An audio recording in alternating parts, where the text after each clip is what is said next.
Mesdames et messieurs, bonjour, bon dimanche à tous. Merci de nous rester fidèles. Bienvenue dans votre émission Opinion. Ce dimanche, nous avons le plaisir et l'immense honneur de recevoir Maître Amadou Ali Kane. Maître Kane, bonjour. Oui, bonjour Pierre-Edouard. Permettez-moi tout d'abord de commencer par vous remercier pour votre invitation.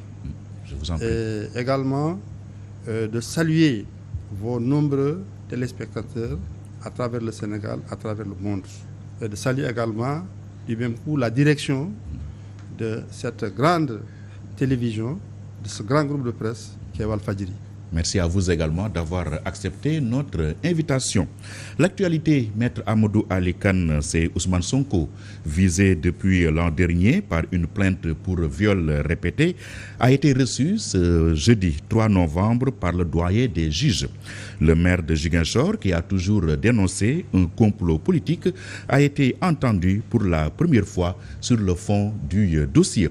Bien sûr, vous allez, je le sais, d'entrée de jeu, invoquer ce principe sacro-saint de votre métier qui veut qu'un avocat non constitué ne puisse s'épancher outre mesure sur un dossier. Mais il s'agira pour nous juste de rester sur les principes. Le fait que la machine judiciaire soit enfin mise en branle, qu'est-ce que vous en pensez? Une bonne chose pour qu'on en finisse? Oui, moi je suis un militant des droits de l'homme et c'est à ce titre que je m'exprime ici. Et étant militant des droits de l'homme, il y a un droit qui est fondamental pour moi dans un état de droit. C'est le droit au juge. Donc, qui veut que toute personne qui s'estime lésée dans ses droits puisse saisir le juge pour obtenir réparation. Et de ce point de vue, qu'il s'agisse de Mme Adji Sarr, qu'il s'agisse de tout autre citoyen, comme par exemple les victimes des événements de mars, leurs parents, puisqu'il y en a qui sont décédés, ont le droit de saisir la justice. Et la justice a l'obligation de faire son travail. Alors, moi, sur cette question... Oui, dans le strict respect de la présomption d'innocence. C'est ça. Moi, je pense qu'il faut que les hommes politiques, les hommes publics, évitent de faire la politique avec la justice. Parce que la justice est indispensable dans un pays. Comme on dit, partout où il y a société, il y a droit. Partout où il y a société, il faut qu'il y ait justice. Ça, c'est connu depuis l'époque, depuis longtemps. Alors, donc, c'est pourquoi, personnellement, je pense que toute personne qui est convoquée par la justice a l'obligation d'aller répondre. Ça, c'est d'une part.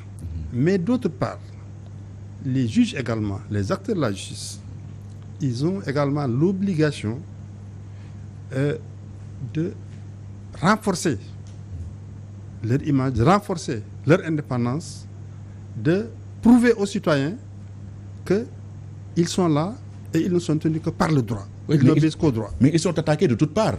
Pensez-vous qu'ils peuvent travailler dans la sérénité? C'est effectivement ça le problème. Dans un pays, la justice, effectivement, ne peut pas être attaquée. Qu'on soit aux États-Unis, qu'on soit en France, qu'on soit au Sénégal.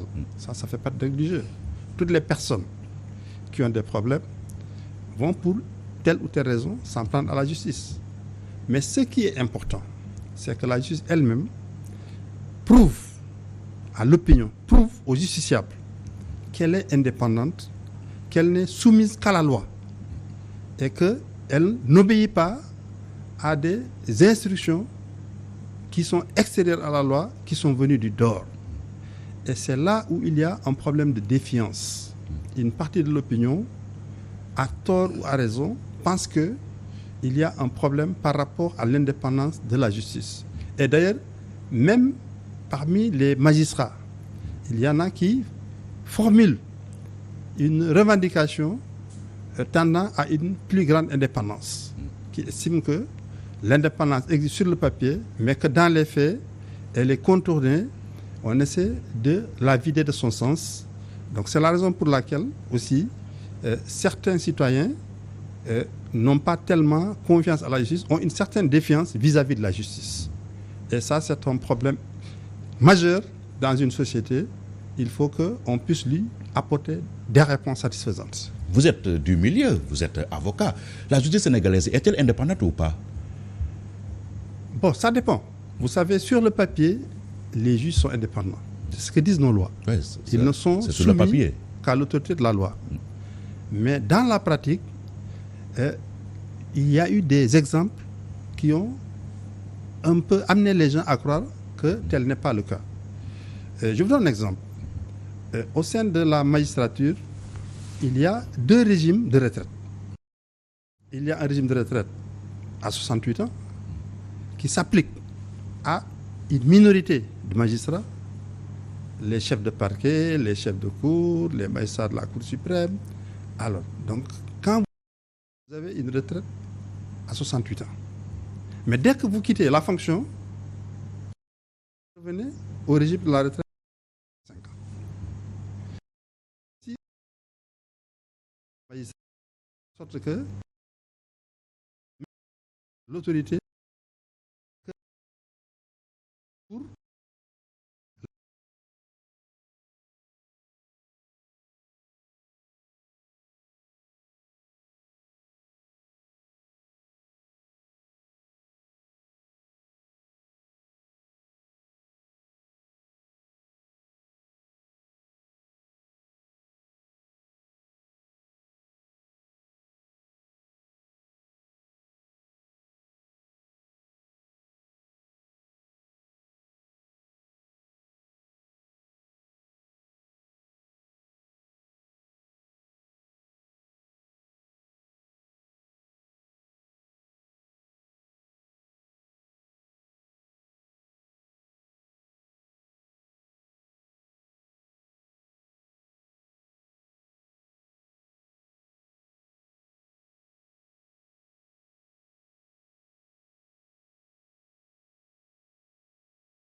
panique au sommet de l'État? Bon, je ne peux pas répondre à cette question en disant que les gens d'en haut ont peur. Mais par contre, je pense qu'il y a le principe de précaution qui a joué. Il y a eu les événements de mars 2021 qui ont été très violents et qui ont causé beaucoup de dégâts. Je pense que en faisant ce déploiement, ils avaient en tête d'éviter la réédition de ces événements. Bon, écoutez, est-ce que fallait le faire ou pas? Mais en tout cas, comme on dit, gouverner, c'est prévoir.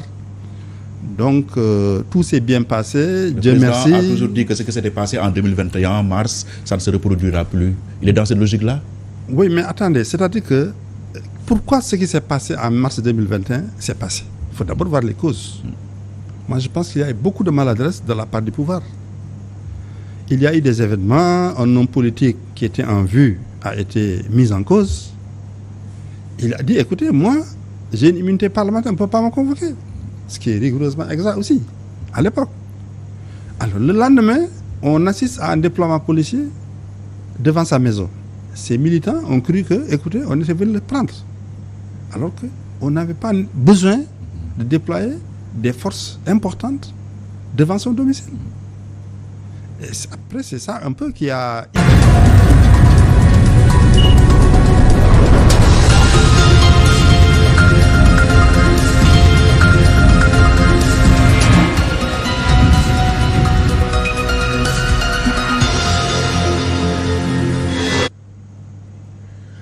Mesdames et messieurs, bonjour, bon dimanche à tous.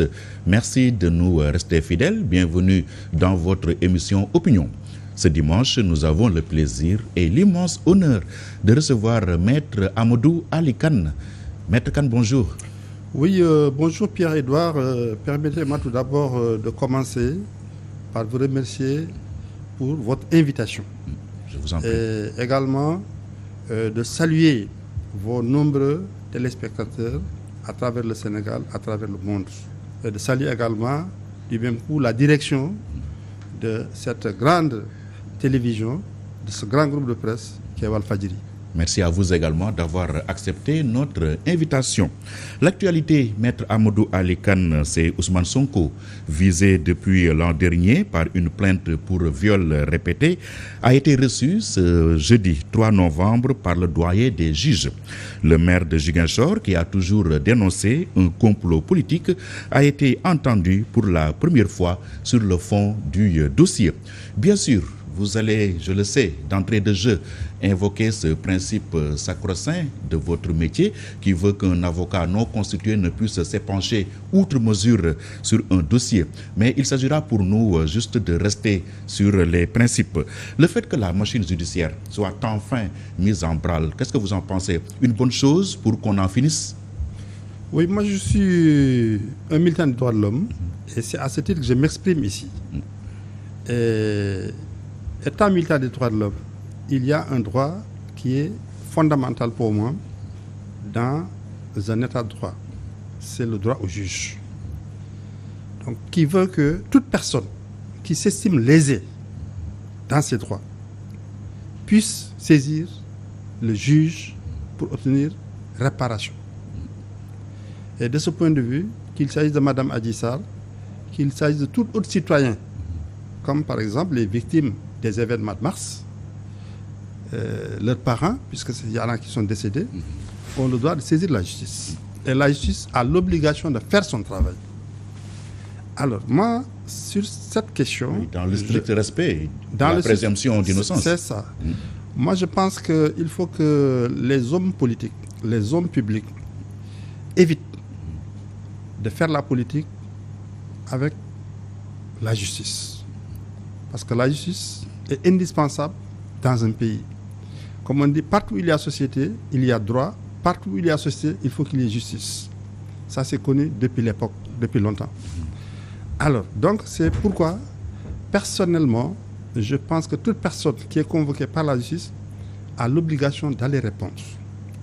Ça, c'est d'une part.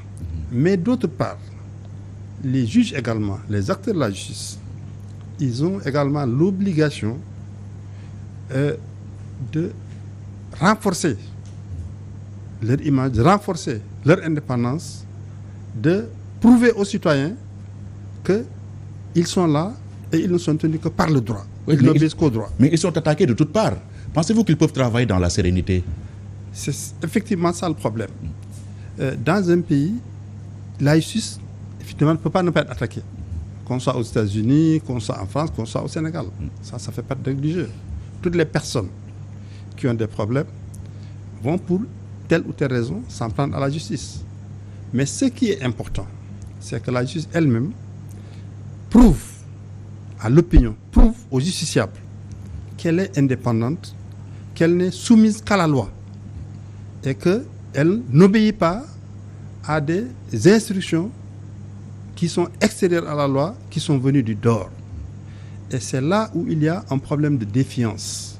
Une partie de l'opinion, à tort ou à raison, pense qu'il y a un problème par rapport à l'indépendance de la justice. Et d'ailleurs, même parmi les magistrats, il y en a qui formulent une revendication tendant à une plus grande indépendance, qui estiment que l'indépendance existe sur le papier, mais que dans les faits, elle est contournée. On essaie de la vider de son sens. Donc c'est la raison pour laquelle aussi certains citoyens n'ont pas tellement confiance à la justice, ont une certaine défiance vis-à-vis de la justice. Et ça, c'est un problème majeur dans une société. Il faut qu'on puisse lui apporter des réponses satisfaisantes. Vous êtes du milieu, vous êtes avocat. La justice sénégalaise est-elle indépendante ou pas? Bon, ça dépend. Vous savez, sur le papier, les juges sont indépendants. C'est ce que disent nos lois. Oui, ils ne sont soumis qu'à l'autorité de la loi. Mais dans la pratique, il y a eu des exemples qui ont un peu amené les gens à croire que tel n'est pas le cas. Je vous donne un exemple. Au sein de la magistrature, il y a deux régimes de retraite. Il y a un régime de retraite à 68 ans qui s'applique à une minorité de magistrats, les chefs de parquet, les chefs de cour, les magistrats de la Cour suprême. Alors, donc, quand vous êtes là-bas, vous avez une retraite à 68 ans. Mais dès que vous quittez la fonction, immédiatement vous revenez au régime de la retraite à 65 ans. Donc c'est comme si on cherchait à fidéliser ces magistrats, à faire en sorte qu'ils ne mécontentent pas l'autorité et que ces magistrats fassent tout pour rester là où ils sont. Alors ça, c'est même critiqué par, effectivement, l'autre partie des magistrats, c'est-à-dire ceux qui vont à la retraite à l'âge de 65 ans, qui estiment qu'il faut uniformiser le régime de la retraite. Comme qui dirait un traitement de faveur. Voilà. Donc ça aussi, c'est pour donner cet exemple, sans compter les nombreuses exceptions qui sont apportées au principe de l'inamovibilité des magistrats du siège. On a vu le problème se poser à Podor, où un magistrat avait rendu une décision de justice qui n'avait pas l'heure de plaire à la hiérarchie, et il a été affecté. Ce qui a amené l'Union des magistrats du Sénégal, c'est-à-dire donc le regroupement des magistrats, à saisir la justice et a obtenu finalement gain de cause. Donc ce sont des facteurs qui tentent à émousser la confiance de l'opinion, la confiance même des magistrats eux-mêmes vis-à-vis de la justice, vis-à-vis de son indépendance. Revenons un peu à l'audition de Ousmane Sonko, audition qui s'est passée sous haute surveillance policière. On avait noté dans Dakar et sa banlieue la veille et le jour de l'audition un imposant dispositif sécuritaire. Vous dites quoi? Que chat échaudé craignant l'eau froide, il fallait prendre les devants compte tenu de ce qui s'était passé en mars 2021? Vous savez, ça c'est des signes qui démontrent que le pays il évolue peut-être pas toujours dans le bon sens. Parce que nous qui sommes anciens, nous étions là en 1988, quand M. Abdoulaye Wade avait mal à partir avec la justice. Nous étions là en février 1994, après les événements des policiers, lorsque les leaders ont été convoqués. Nous avons vu les convocations en justice de Cheikh Anta Diop. Mais jamais, jamais dans l'histoire du Sénégal, on a assisté du côté de l'État à un pareil déploiement.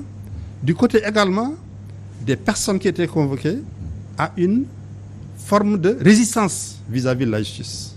Je me rappelle que quand Cheikh Anta Diop a été poursuivi en justice pour le délit de fonctionnement d'une organisation dissoute, mais il a demandé à ses militants soit de rester à la maison ou de venir calmement écouter, et quel que soit le verdict, de rentrer calmement.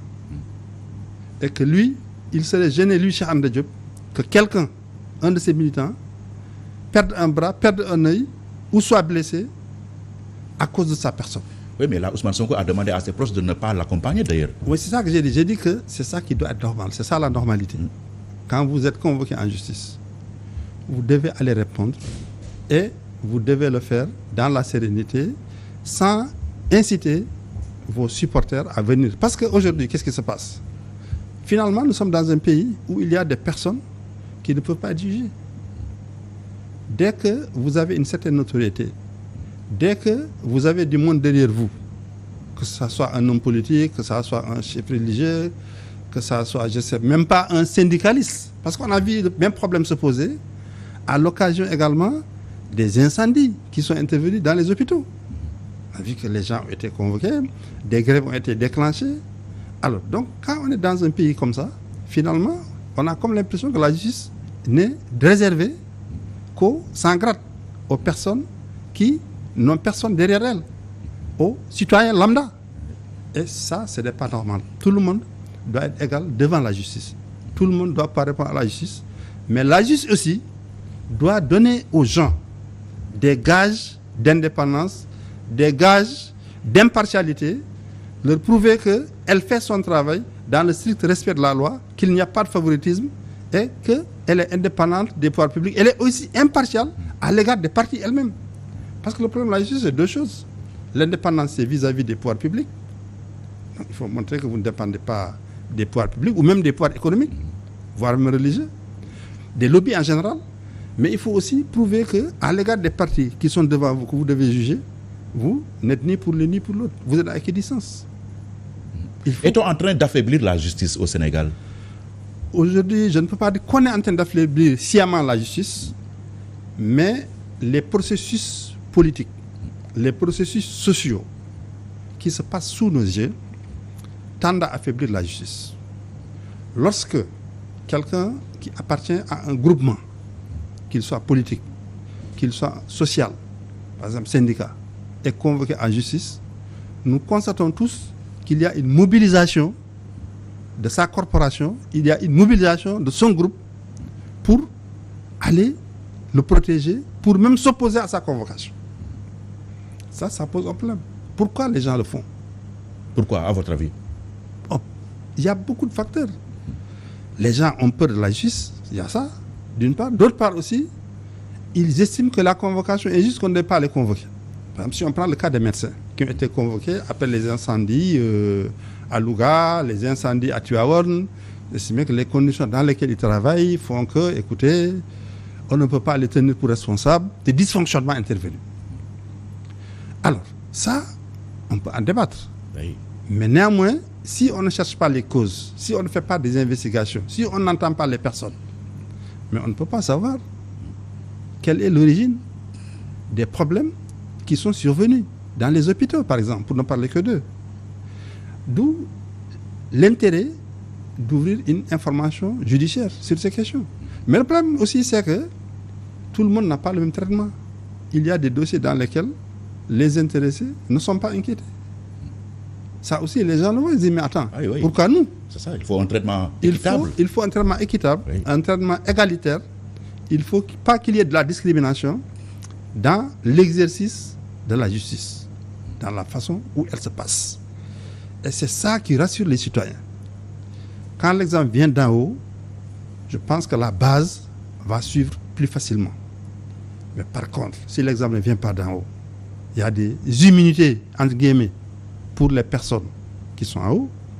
Les gens qui sont en bas disent, mais attends, de qui se moque-t-on? Pourquoi me convoque-t-on? Et en plus aussi, je pense que aussi la question des mandats de dépôt systématique aussi pose problème. Il y a des personnes qui ont une adresse, qui peuvent répondre à tout moment à la justice. pourquoi d'emblée choisir de les mettre sous mandat de dépôt lorsque c'est évitable? Ça aussi, c'est un problème. Oui. Il faut rompre avec le tout répressif. À mon avis, oui. Il faut rompre avec tout répressif. Il faut appliquer la justice de manière ferme, mais aussi de manière humaine. Il ne faut pas systématiquement chercher à humilier les gens, chercher à les mettre en prison. Vous voyez quelqu'un, par exemple, qui est poursuivi pour offense au chef de l'État. Pour prendre cet exemple. Vous avez tenu des propos qu'on considère comme étant offensants. La chose est claire. Les propos, on n'a qu'à les mettre. Mais pourquoi ouvrir une information judiciaire, vous mettre sous mandat de dépôt, attendre 6 mois pour vous convoquer, pour que le juge vous entende, pour que vous explique? Alors, en principe, l'infraction que vous avez commise est une infraction flagrante. Vous avez parlé, les radios, les télévisions, tout le monde a capté. Mais écoutez, on peut vous traduire, on vous convoque en enquête préliminaire, vous passez en flagrant délit. Si vous êtes coupable, vous êtes condamné. Si vous n'êtes pas coupable, on vous relâche. Mais non, au lieu de cela, on utilise une procédure qui est prévue pour les crimes, par exemple, où il faut faire des investigations. Donc tout ça aussi, c'est des choses qui font que l'image de la justice est un peu écornée. Il faut rompre avec tout ça. Ce déploiement policier noté jeudi dernier dans les grandes artères de Dakar traduit-il une panique au sommet de l'État? Bon, je ne peux pas répondre à cette question en disant que les gens d'en haut ont peur. Mais par contre, je pense qu'il y a le principe de précaution qui a joué. Il y a eu les événements de mars 2021 qui ont été très violents et qui ont causé beaucoup de dégâts. Je pense que en faisant ce déploiement, ils avaient en tête d'éviter la réédition de ces événements. Bon, écoutez, est-ce que fallait le faire ou pas? Mais en tout cas, comme on dit, gouverner, c'est prévoir. Donc, tout s'est bien passé. Dieu merci. Le président a toujours dit que ce qui s'était passé en 2021, en mars, ça ne se reproduira plus. Il est dans cette logique-là? Oui, mais attendez, c'est-à-dire que pourquoi ce qui s'est passé en mars 2021 s'est passé? Il faut d'abord voir les causes. Moi, je pense qu'il y a eu beaucoup de maladresse de la part du pouvoir. Il y a eu des événements, un homme politique qui était en vue a été mis en cause. Il a dit, écoutez, moi, j'ai une immunité parlementaire, on ne peut pas me convoquer. Ce qui est rigoureusement exact aussi, à l'époque. Alors, le lendemain, on assiste à un déploiement policier devant sa maison. Ces militants ont cru que, écoutez, on était venu le prendre.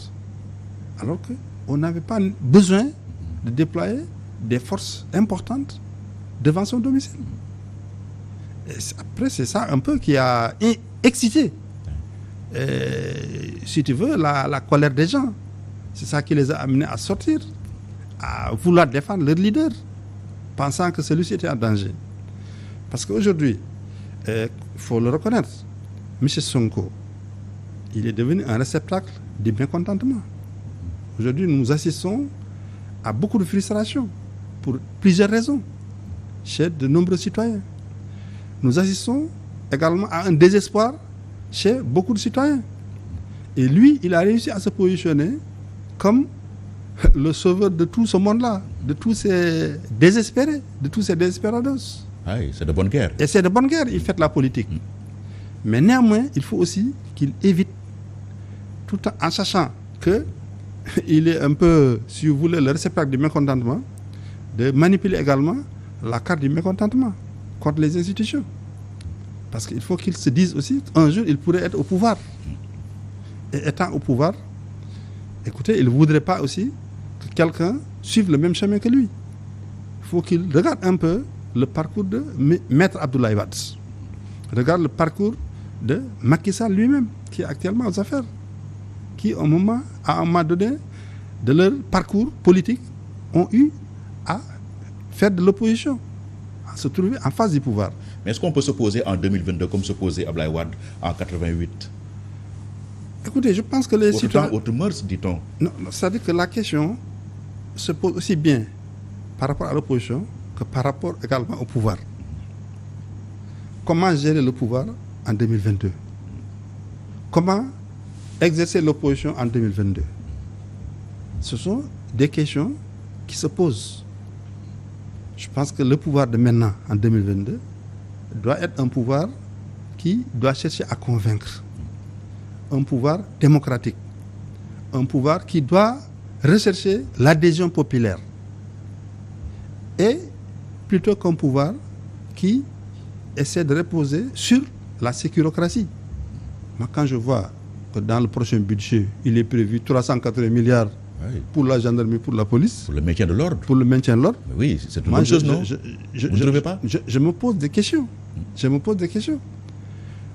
Si on m'avait dit, écoutez, qu'il y a une menace à nos frontières, mais quand c'est pour les troubles à l'ordre public, ça pose problème. Pourquoi ne pas travailler à éteindre les foyers de mécontentement, les foyers de tension? Est-ce qu'avec une partie de cet argent, on n'y arriverait pas? Vous pensez que c'était un budget de répression? C'est ce que vous soupçonnez? C'est un budget qui m'inquiète. Je ne peux pas dire que c'est ça, parce qu'il ne faut pas aussi faire des procès d'intention aux gens. Je ne peux pas dire que c'est ça l'intention.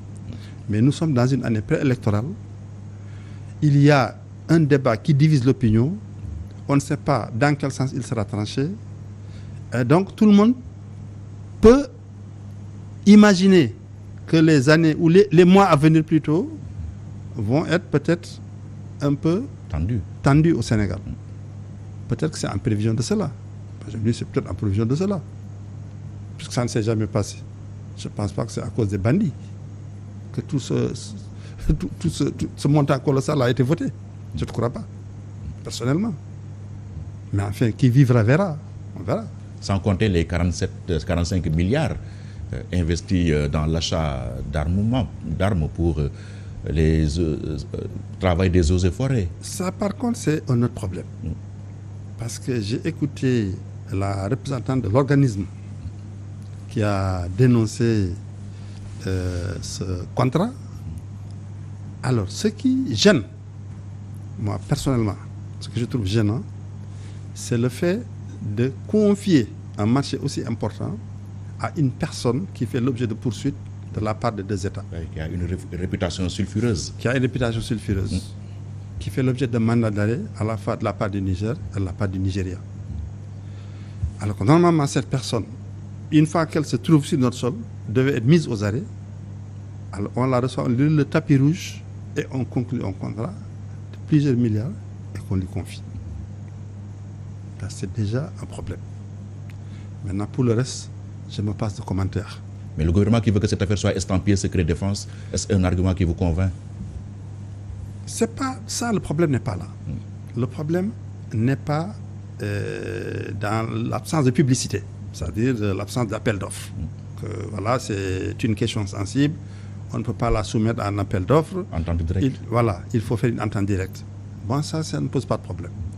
Mais par contre, pourquoi traiter avec quelqu'un, entre guillemets, en tout cas, qui fait l'objet de poursuites, qui a une réputation sulfureuse, comme vous venez de le dire? Ça me pose problème. Et pourquoi pas même avec un Sénégalais? Pourquoi a-t-on besoin de traiter avec un étranger? Est-ce qu'il n'y a pas des Sénégalais qui sont capables de faire ce genre d'opération?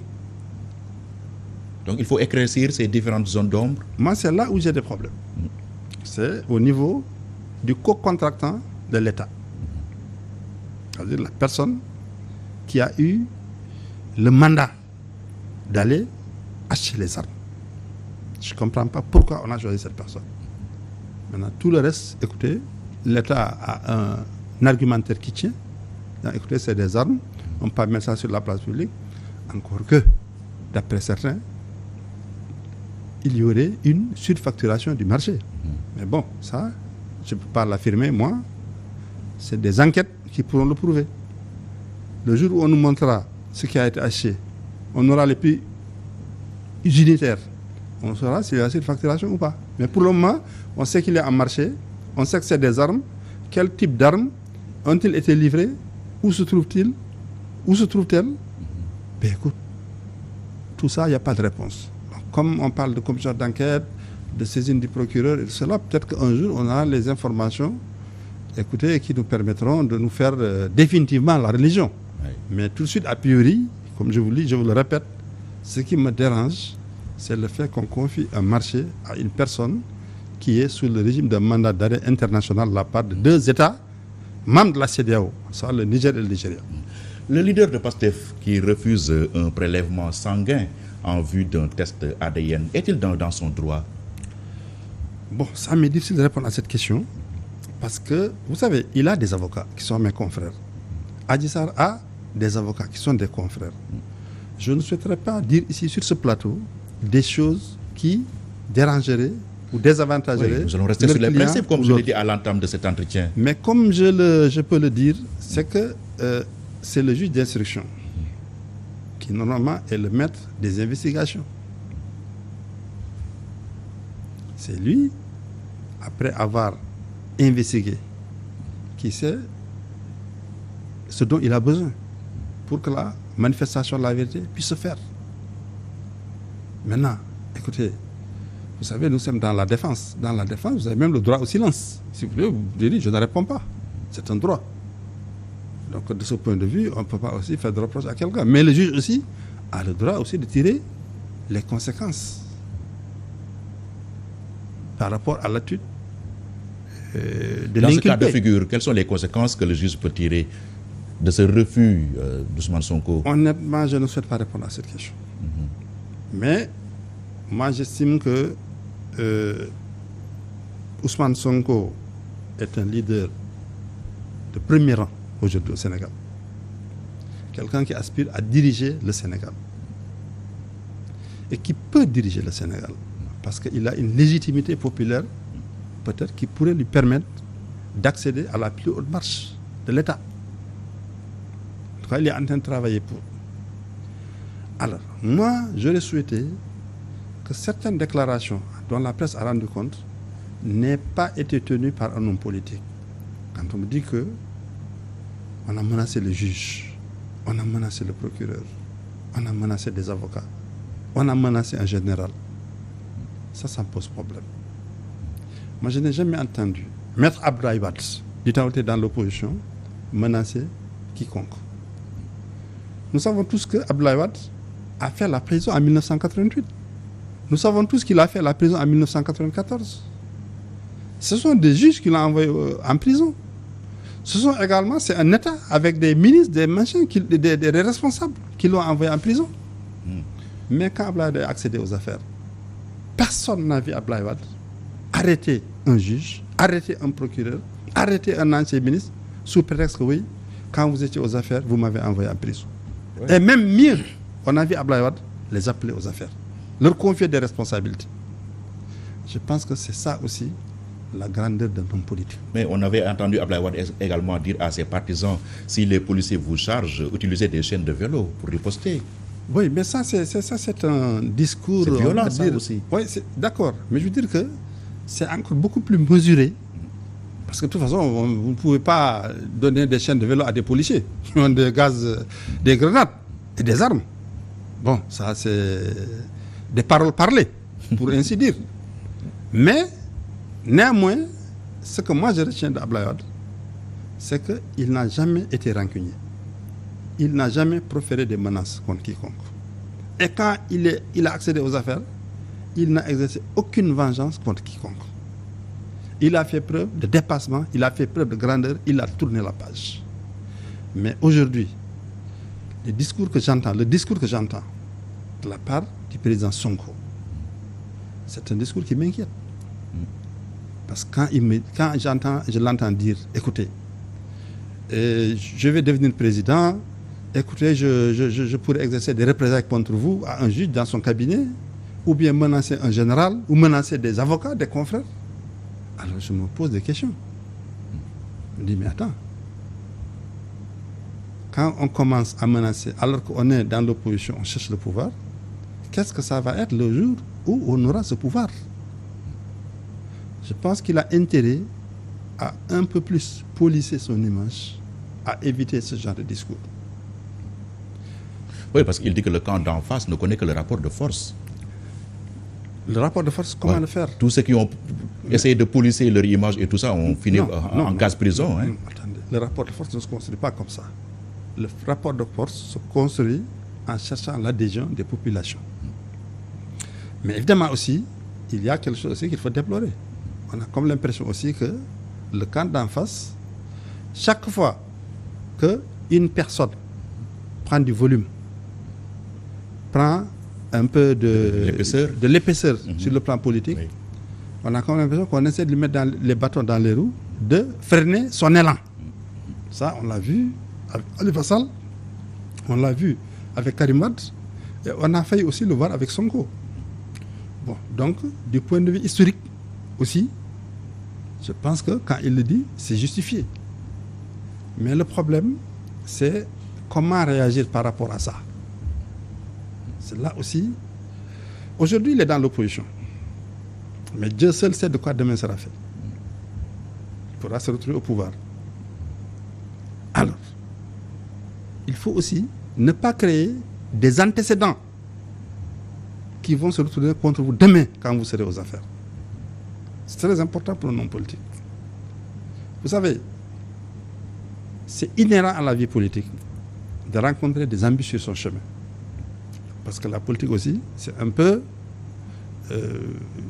vous avez affaire à des... C'est comme une faune. Vous avez des carnassiers, des gens qui sont là, qui sont prêts à vous dévorer. Ah oui, il faut vous défendre. C'est une mare au crocodile. Voilà. Donc ça aussi, ça se comprend. Mais il faut aussi avoir une éthique républicaine quand on est au pouvoir. Quand on est dans l'opposition aussi, il faut savoir faire preuve aussi de responsabilité et de hauteur. C'est-à-dire que des deux côtés, il y a nécessité de se hisser à la hauteur de la situation. Ceux qui gouvernent doivent savoir qu'on leur a confié des responsabilités. Que ces responsabilités ne sont pas confiées ad vitam aeternam. Un jour, alors, ces personnes, ces autorités seront amenées à quitter le pouvoir. Et l'idéal serait qu'elles quittent le pouvoir par des voies démocratiques. Donc ça aussi, quand vous êtes nommé, la première chose à laquelle vous devez penser, c'est à votre départ des responsabilités. Sortir par la grande porte. Voilà. Et donc, à partir de là, essayez de vous comporter d'une manière telle que demain, vous serez irréprochable. Quand vous cherchez le pouvoir aussi, évitez de créer des antécédents qui demain, quand vous serez aux affaires, pourront être invoqués par vos adversaires et vous être opposés. Ok. Maintenant, éclairez-nous un peu, Maître Amadou Ali Kane.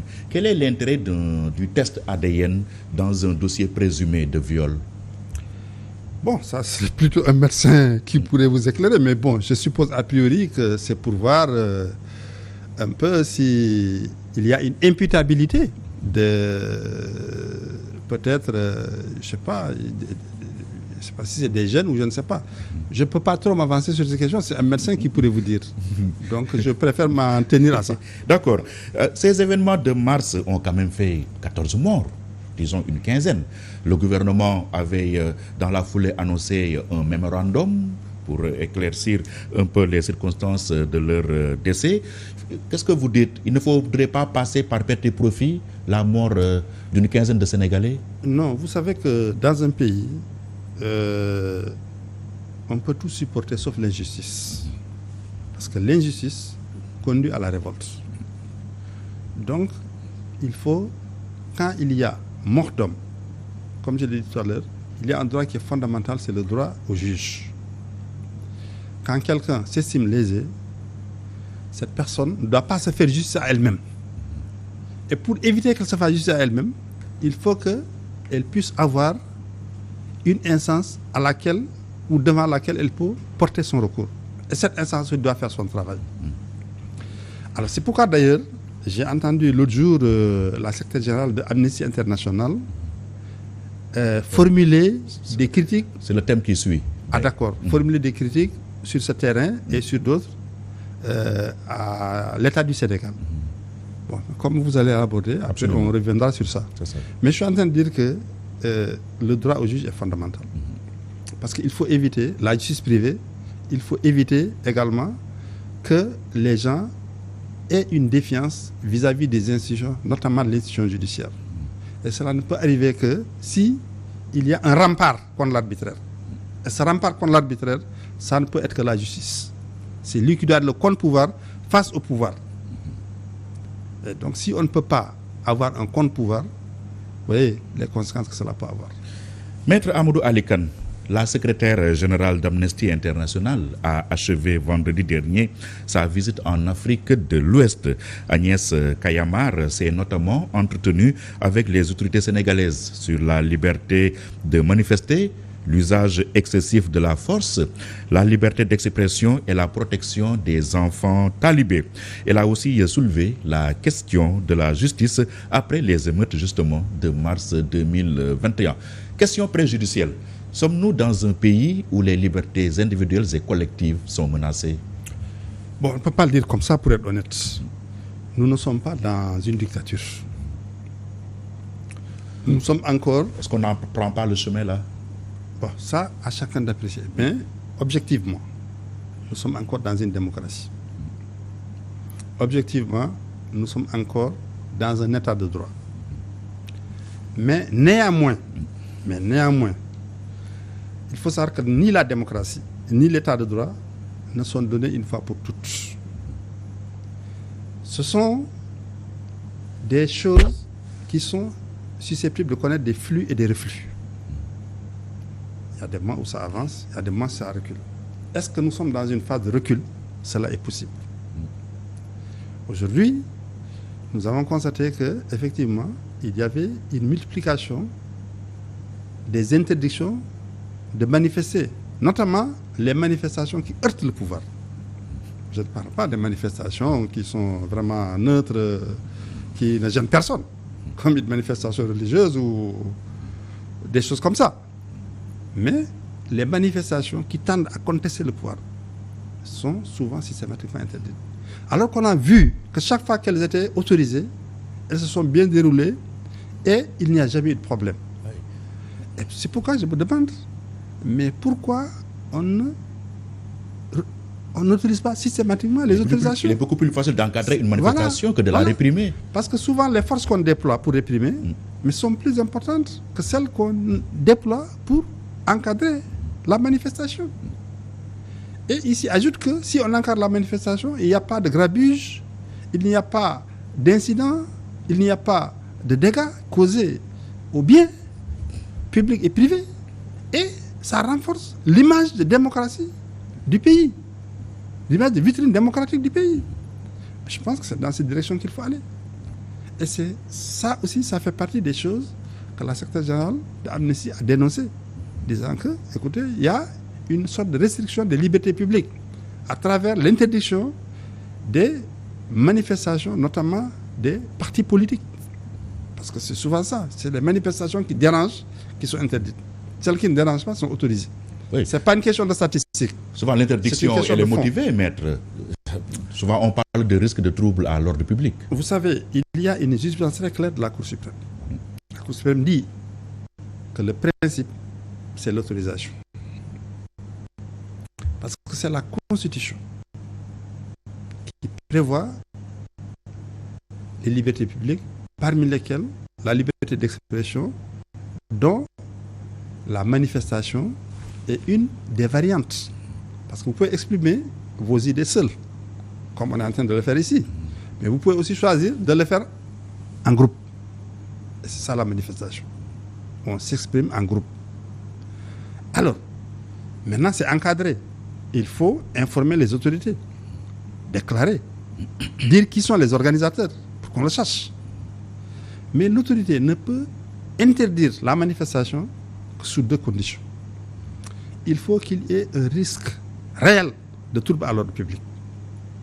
C'est le premier critère, la première condition. La deuxième, qui est cumulative également, il faut qu'il n'y ait pas suffisamment de force pour faire face à ces éventuels troubles à l'ordre public. Mais qu'est-ce qui arrive? Le plus souvent, on interdit la manifestation, les gens tiennent quand même à la tenir, et on déploie des forces immenses. Alors que la moitié des forces déployées aurait permis d'encadrer la manifestation pour ce qu'elle se tienne. Donc vous comprenez, dans ces conditions, que le problème, ce n'était pas la possibilité de trouble à l'ordre public. Oui, souvent l'autorité administrative a des informations que vous et moi n'ayons pas. Bon, mais attendez. Ça dit que l'autorité administrative, elle est soumise à la loi. La loi lui dit, vous pouvez interdire s'il y a des risques réels de trouble à l'ordre public. Ça, c'est un. Et si vous n'avez pas assez de force pour faire face, s'il y a des risques et que vous pouvez faire face, autorisez. Alors, ce que nous voyons, nous ne savons pas quels sont les risques réels parce que ce n'est jamais dit. Ce n'est jamais explicité. Est-ce qu'elle est obligée, l'autorité? Je pense que dans le cadre de la transparence, on peut même au moins informer les organisateurs. Ah, attention, nous avons aussi des informations de ceci ou de cela, même si on ne rentre pas dans les détails.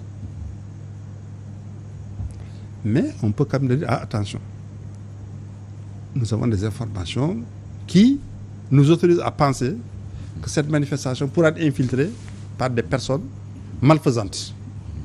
C'est pour cette raison que nous ne l'autorisons pas. Donc nous sommes en train de contrôler, de vérifier tout ça, de les mettre hors d'état de nuire. Voilà. Vous savez, il faut se parler. Mais quand la personne dépose, vous voulez envoyer un communiqué sec de refus, mais écoutez, elle ne comprend pas. Et après, vous faites suivre un déploiement immense de forces de sécurité. C'est incompréhensible. Les autorités, comme vous dites, ont des informations que nous n'avons pas. Il faut savoir que, écoute, il y a, je ne sais pas, des cellules dormantes qui pourraient infiltrer. Ça, on ne peut pas nous le savoir de notre position. Mais aussi, je pense que c'est des responsables qui leur demandent des autorisations sans leur révéler tout, ils peuvent quand même leur expliquer. Et que dire de la réponse servie à la secrétaire générale d'Amnesty International par le ministre de la Justice, garde des Sceaux? Il lui dit en substance, oui, vous vous trompez de pays, le Sénégal est un pays de liberté et de démocratie. Y avait-il nécessité de répondre du tac au tac? Bon, Amnesty International est une organisation, comme son nom l'indique, qui est internationale, donc qui a une grande crédibilité et dont la voix est écoutée. C'est peut-être pour cette raison que le ministre a jugé nécessaire de lui répondre, comme vous dites, du tic au tac, faire une réponse du berger à la bergère. Alors, pour la bonne intelligibilité de la question, il faut rappeler les critiques qui avaient été formulées par la dame, par la secrétaire générale d'Amnesty. Elles sont fondées, non, selon vous? Non, attends, je les rappelle d'abord. Oui. Elle avait dit, il y a trop de restrictions des libertés publiques à travers les interdictions des manifestations. Et l'usage excessif. Et l'usage excessif de la répression. Oui. Ensuite, elle a dit, écoutez, il y a un refus également qui a été constaté d'exécuter les décisions de justice, notamment celle de la Cour de la CEDEAO, par rapport, par exemple, à l'arrêt Ousmane Ngom. La Cour a déclaré cet arrêt illégal, mais le Sénégal refuse de l'abroger. Et 3, elle a dit, écoutez, du point de vue également de l'état de droit, il y a des plaintes qui ont été adressées par les victimes de mars, mais qui, jusqu'à présent, n'ont pas connu de suite. Ce sont des critiques qu'elle a formulées. Alors, si on reprend point par point, écoutez, par rapport aux manifestations, le ministre a répondu en ordre des statistiques, en tout cas, qui seraient favorables à l'État. Donc, écoutez, la plupart des manifestations sont autorisées. Mais la question n'est pas une question de statistiques. C'est une question de fond. Quelles sont les manifestations qui sont autorisées et quelles sont celles qui sont interdites? Quel est le lien entre ces manifestations et l'exercice de la démocratie, l'exercice du pluralisme? Donc ce sont les manifestations qui intéressent le pluralisme qui sont le plus souvent interdites. Donc ça, c'est un problème. Alors que chaque fois qu'elles sont autorisées, on l'a vu, il n'y a pas eu de grabuge. Il n'y a pas eu de dégâts causés au bien public ou privé. La deuxième question, c'est également le respect des décisions de la Cour de la CEDEAO.